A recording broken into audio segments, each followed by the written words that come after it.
भारत पर टैरिफ, पाकिस्तान से डील। अमरीकी सदर ट्रंप ने फैसला सुना दिया। समाजी राब्ते की वेबसाइट पर सदर ट्रंप ने कहा कि पाकिस्तान से तजारती डील मुकम्मल हो गई। पाकिस्तान के तेल ज़खायर बढ़ाने के लिए अमरीका मिलकर काम करेगा। शराकत दारी की क़यादत करने वाली कंपनी का चुनाव किया जा रहा है। सदर ट्रंप ने कहा कि हो सकता है एक दिन पाकिस्तान तेल भारत को फरोख्त करे। इससे पहले अमरीका ने भारत पर 25% टैरिफ लगा दिया, 1 अगस्त से लागू कर दिया। ट्रंप ने कहा कि भारत हमेशा ज़्यादा फौजी साजो सामान रूस से ख़रीदता है। ये एक ऐसे वक्त में हो रहा है जब हर कोई चाहता है कि रूस यूक्रेन में कत्ल गारतगिरी बंद करे।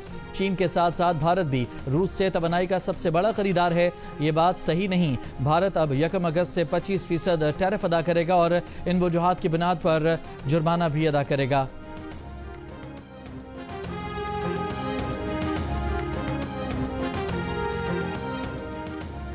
अमरीकी सदर ट्रंप ने कहा कि अगले महीने टैरिफ से खजाने में $200 अरब का इजाफा होगा।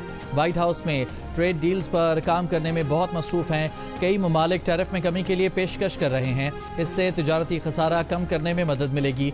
बहुत से ममालिक के रहनुमाओं से बात की, सब अमरीका को खुश करना चाहते हैं। जनूबी कोरिया पर 25% टैरिफ आयद है। यूरोपीय यूनियन के साथ अच्छी तिजारती डील की। जापान और जनूबी कोरिया के साथ तिजारती डील पर बात हुई। चीन के साथ बहुत शफाफ मुआहदा करने वाले हैं। ट्रंप ने ब्राज़ील पर 40% इजाफी टैरिफ आयद कर दिया। ब्राज़ील की मसनूआत पर अमरीकी टैरिफ मजमूई तौर पर 50% हो गया। ट्रंप ने तांबे की दरामदात पर 50% टैरिफ लगा दिया। अमरीकी सदर ट्रंप के 25% टैरिफ आयद करने के ऐलान पर रद्द-ए-अमल में भारतीय हुकूमत का कहना है कि ऐलान से होने वाले मज़म्मरात का जायजा ले रहे हैं। अमरीका के साथ मुनसिफाना तिजारती मुआहदा करने के लिए पुरअज़्म हैं। भारत की अपोजिशन जमात कांग्रेस की मोदी पर शदीद तनकीद। कहा, मोदी ने ट्रंप के लिए मुहिम चलाई, अब की बार ट्रंप सरकार जैसे नारे लगाए। ट्रंप को गले भी लगाया। बदले में ट्रंप भारत पर सख्त टैरिफ लगाने जा रहे हैं। ये भारतीय खारजा पॉलिसी की हौलनाक नाकामी है।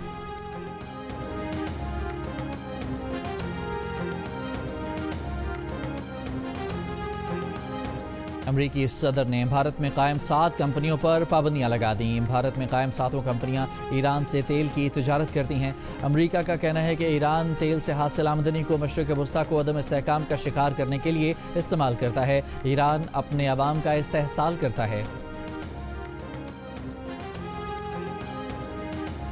कनाडा सितंबर में फ़लस्तीनी रियासत को तस्लीम करने पर मशरूत रजामंद। कैनेडियन वज़ीर आज़म मार्क कार्नी ने कहा कि सितंबर में UN जनरल असम्बली सेशन में फ़लस्तीनी रियासत को तस्लीम करने का इरादा है।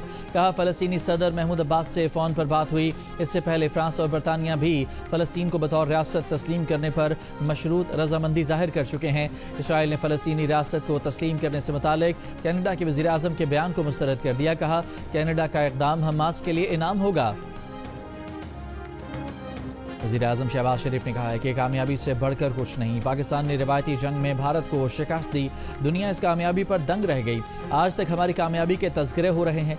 Army chief field marshal Asim Munir ने फ्रंट से लीड किया। एयरफोर्स ने कमाल कर दिया। पूरी कौम मुत्तहिद हो गई। एक बेहतरीन कारकर्दगी पर अल्लाह ने इज्जत बख्शी।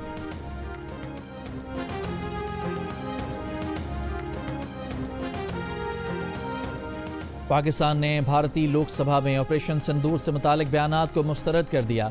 भारतीय रहनुमाओं के इल्ज़ामात और इश्तिआल अंगेज़ दावों को बेबुनियाद करार दे दिया।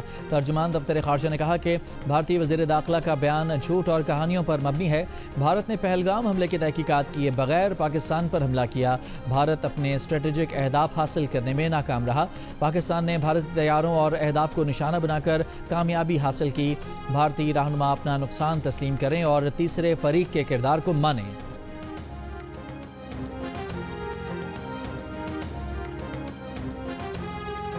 गुजरांवाला के रिहायशी जोड़े की कराची से लाशें मिलने का वाक़या। पुलिस के मुताबिक मकतूला सना का भाई वकास कत्ल में मुलविस निकला। एतराफ़ जुर्म कर लिया। वकास का रिश्तेदार आसिम और उसका दोस्त इमरान भी मुलविस है। आसिम और इमरान मकतूला सना और साजिद के पीछे कराची गए। मकतूल साजिद के साथ उसका दोस्त एहतशाम भी कराची गया था। एहतशाम मुल्ज़िम आसिम का भी दोस्त है। शुबह है कि एहतशाम के जरिए ही आसिम साजिद और सना तक पहुँचा। कत्ल के बाद उससे एहतशाम गायब है। मुल्ज़िम आसिम और इमरान की तलाश जारी है।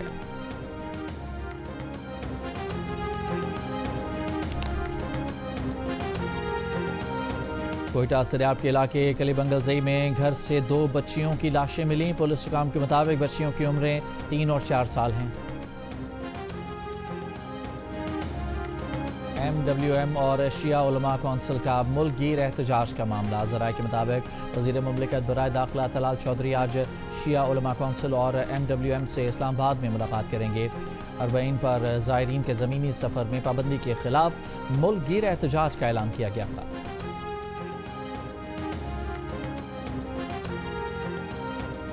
خاتون اول آصفہ بھٹو زرداری سے برطانوی ہائی کمشنر جین میرٹ کی بلاول ہاؤس میں ملاقات۔ تعلیم، صحت، خواتین کو بااختیار بنانے، نوجوانوں کی ترقی کے شعبوں پر بھی بات چیت۔ آصفہ بھٹو زرداری نے کہا کہ غزہ کی صورتحال پر برطانوی وزیر اعظم کا موقف قابل ستائش ہے۔ آج اسلام آباد، پنجاب، کشمیر، خیبر پختونخوا، بلوچستان اور گلگت بلتستان میں بارش کا امکان۔ محکمہ موسمیات کے مطابق سندھ میں آج شام یا رات میں سکھر، گھوٹکی، خیرپور، تھرپارکر، عمرکوٹ، میرپور خاص اور سانگھڑ میں کہیں کہیں بارش ہو سکتی ہے۔ محکمہ موسمیات نے اسکردو میں گلیشیئرز پھٹنے سے متعلق بھی الرٹ جاری کر دیا۔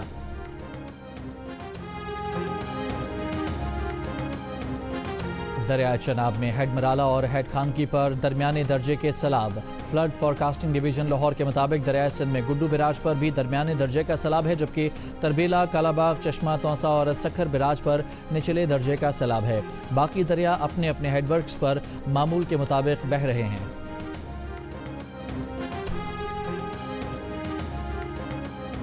7 اکتوبر 2023 کے بعد اسرائیلی حملوں میں 60,138 فلسطینی شہید ہو چکے۔ فلسطینی وزارت صحت کے مطابق اسرائیلی حملوں میں اب تک 1,46,269 افراد زخمی ہو چکے۔ شہداء میں 18,500 فلسطینی بچے بھی شامل۔ امریکی اخبار نے غزہ پر اسرائیلی حملوں میں شہید بچوں کے نام جاری کر دیے۔ 900 سے زائد بچے اپنی پہلی سالگرہ سے پہلے شہید کیے گئے۔ دیں گے آپ کو کینیڈا ستمبر میں فلسطینی ریاست کو تسلیم کرنے پر مشروط رضامند ہو گیا۔ کینیڈین وزیر اعظم مارک کارنی نے کہا کہ ستمبر میں UN جنرل اسمبلی سیشن میں فلسطینی ریاست کو تسلیم کرنے کا ارادہ ہے۔ کہا کہ فلسطینی صدر محمود عباس سے فون پر بات ہوئی ہے۔ فلسطینی اتھارٹی طرز حکومت میں اصلاحات کے لیے پرعزم ہے۔ فلسطینی اتھارٹی 2026 میں حماس کے بغیر عام انتخابات کا عزم رکھتی ہے۔ کینیڈا کا ارادہ فلسطینی اتھارٹی کے انتہائی ضروری اصلاحات کے عزم پر مبنی ہے۔ کینیڈا اس حقیقت کی مذمت کرتا ہے کہ اسرائیلی حکومت نے غزہ میں تباہی پھیلانے کی اجازت دی۔ اس سے پہلے فرانس اور برطانیہ بھی فلسطین کو بطور ریاست تسلیم کرنے پر مشروط رضامندی ظاہر کر چکے ہیں۔ اسرائیل نے فلسطینی ریاست کو تسلیم کرنے سے متعلق کینیڈا کے وزیر اعظم کے بیان کو مسترد کر دیا۔ کہا کینیڈین حکومت کے موقف میں تبدیلی حماس کے لیے انعام ہے، اس سے غزہ میں جنگ بندی کی کوششوں کو نقصان پہنچے گا۔ کینیڈا کے موقف میں تبدیلی سے یرغمالیوں کی رہائی کے فریم ورک کو نقصان ہوگا۔